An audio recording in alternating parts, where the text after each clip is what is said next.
கானகம் செல்ல வேண்டும் என்று கேட்ட வரத்தினாலே கலங்கிய நல் மனத்தினால் கைகேயி வரம் கேட்டாள்.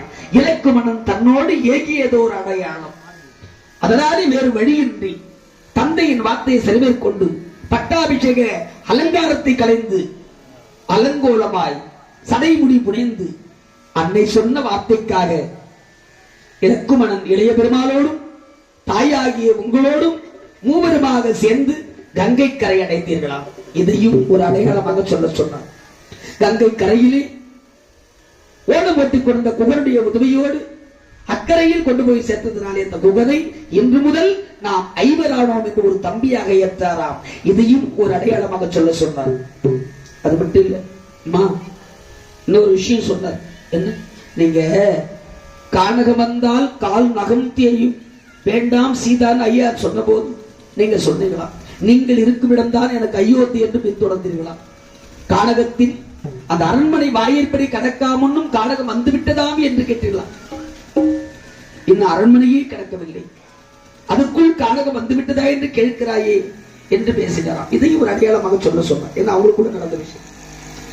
அப்படி குகனுடைய உதவியோட அக்கறை வந்து சித்திரகூட மலையிலே தங்கி இருக்கிற பொழுது பரதன் வருகை தந்து நாட்டுக்கு அழைத்த பொழுது தான் வர முடியாது, தந்தையின் வார்த்தையை தத்திக்கழிக்க முடியாது, முன்வைத்த காலை பின்வைக்க முடியாது என்று சொல்லி பாதுகையை தந்தாராம். அந்த பாதுகையை கொண்டு போய் நந்தி கிராமத்திலே வைத்து பாதுகா பட்டாபிஷேகம் செய்து பரதாழ்வார் அங்கே ஆட்சி புரிந்து வருகிறார். இதையும் ஒரு அடையாளமாக சொல்ல சொன்னார்.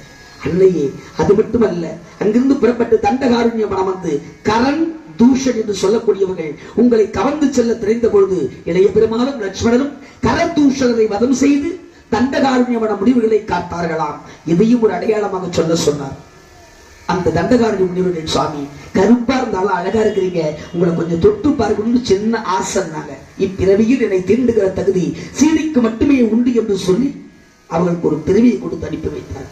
அங்கிருந்து வருகின்ற வழியிலே பஞ்ச வடிவிலே நீங்கள் தங்கி இருக்கிற போது வழியில் பல முனிவர்கள், சரபங்க முனிவர், அகத்திய முனிவர் எல்லோரையும் தரிசனம் செய்து வருகிற போது பஞ்ச வடிவு, அந்த பஞ்ச வடிவிலே வந்து நீங்கள் தங்கிய பொழுது அழகான மான் ஒன்று விளையாடியது.